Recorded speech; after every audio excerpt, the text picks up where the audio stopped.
My favorite dude, Elon Musk from Tesla. Like, I love that guy. Biggest nerd ever, invented PayPal and SpaceX and all that stuff. He's like the modern day like Tony Stark or whatever. And Elon Musk, he's like, you know what?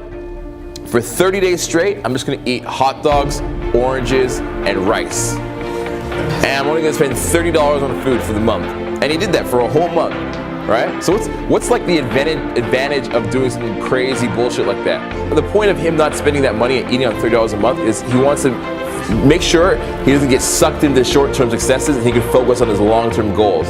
He knows that if he doesn't have to worry about money in the short term, doesn't have to worry about food ever, that he can focus on building a huge billion-dollar business. He's got no worries, no stress. Like that Bob Marley song, no worries, no cry, right? No stress. He doesn't worry about it, right? It's that line of sight he has for himself. It's a line of sight of who he is today and then who he wants to be tomorrow, right? The guys that started RSD, all you fuckers that are in here, right? They were sleeping on couches before. Couches! Sleeping on couches. Todd was sleeping in a tent in the back of Project Hollywood. Well, it's kind of crazy, maybe, fair enough. But it's a long term, like knowing where it will reach.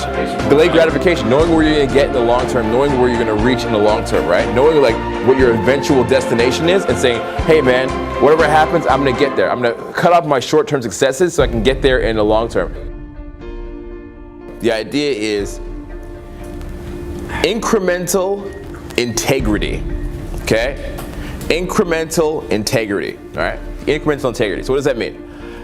That means that every little thing that you do, every little promise that you keep to yourself adds up slowly and surely, right? These guys that we're talking about, it's like they knew they had sticking points and they just ignored it. Like, well, I'm happy, okay? I'm happy right now, I'm kind of coping with it. Like, this is good enough to get by, I'm comfortable. This is good enough, right?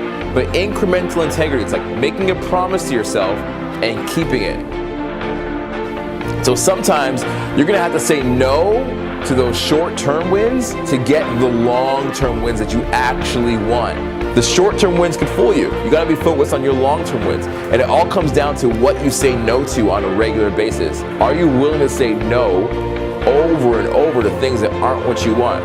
What you have to have is this, a line of sight for yourself, okay? You have to have a line of sight for yourself. That means I'm here, but I know eventually I want to get to there. I know that I'm here today, but I'm focused on the me of tomorrow. I'm focused on where I'm going to be tomorrow and who I'm going to be tomorrow.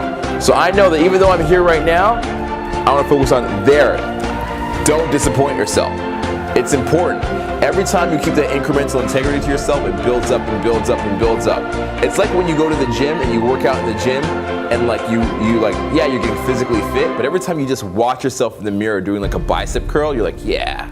You're like, yeah. You know, you feel better about yourself because you're like, that's me. Hey, I know that guy. I know that guy. That's me. That's me. I'm that guy. I'm that guy keeping his promise to myself, right? You have that self-respect for yourself, that self-love for yourself, right? You have that incremental integrity.